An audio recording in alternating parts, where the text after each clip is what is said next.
যখন ধর্ষণের ঘটনায় সারা দেশ উত্তাল হলো, বিএনপি নেতাদের দ্বারা জামাতের নেতৃত্বের উপর হামলা ও নির্যাতনের ঘটনায় দেশবাসী চুপ থাকায় প্রশ্ন তুলেছেন বাংলাদেশ জামায়াতে ইসলামী ও ইসলামী ছাত্র শিবির। এ ঘটনায় বিএনপির কেন্দ্রীয় নেতারা কেন চুপ আছে তা নিয়েও প্রশ্ন তুলেছে অনেকে।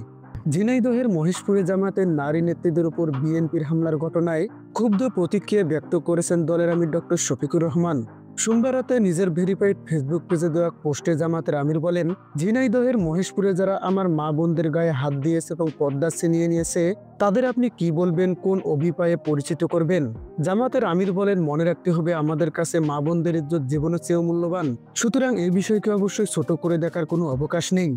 এছাড়া ঝিনাইদহের মহেশপুরে জামাতের নারী নেতৃত্বের উপর বিএনপির সন্ত্রাসীদের হামলার ন্যাক্কারজনক ঘটনার তীব্র নিন্দা এবং প্রতিবাদ জানিয়েছে বাংলাদেশ জামাতে ইসলামীর সেক্রেটারি জেনারেল সাবেক এমপি অধ্যাপক মিয়া গোলাম পরোয়ার। এক বিবৃতিতে তিনি বলেন, ঝিনাইদহের মহেশপুরে জামাতের নারী নেতৃত্বের উপর বিএনপির সন্ত্রাসীদের হামলার ন্যাক্কারজনক ঘটনার আমি তীব্র নিন্দা ও প্রতিবাদ জানাচ্ছি।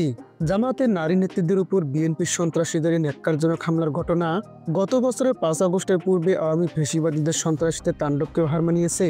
জামাতের সেক্রেটারি জেনারেল বলেন, ঝিনাইদহে জামাতের নারী নেতৃত্বের উপর বিএনপির সন্ত্রাসীদের ন্যাক্কারজনক হামলা ও নারীদের লাঞ্ছিত করার ঘটনার অবাধ সুষ্ঠু নিরপেক্ষ তদন্ত করে দোষী ব্যক্তিদের দৃষ্টান্তমূলক শাস্তি প্রদান করার জন্য সরকারের কাছে দৌড়-দাবি জানাচ্ছি।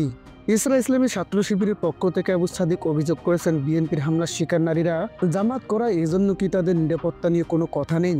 কেননা ধর্ষণের ঘটনায় সারা দেশ উত্তাল আন্দোলন চললেও জামাতের মহিলা নেতৃত্বের হামলার ঘটনায় কেউ কোনো প্রতিবাদ করেনি, তাহলে মানুষের বিবেক কোথায় গিয়ে ঠেকিয়েছে তাও নিয়ে প্রশ্ন তুলেছেন অনেকে।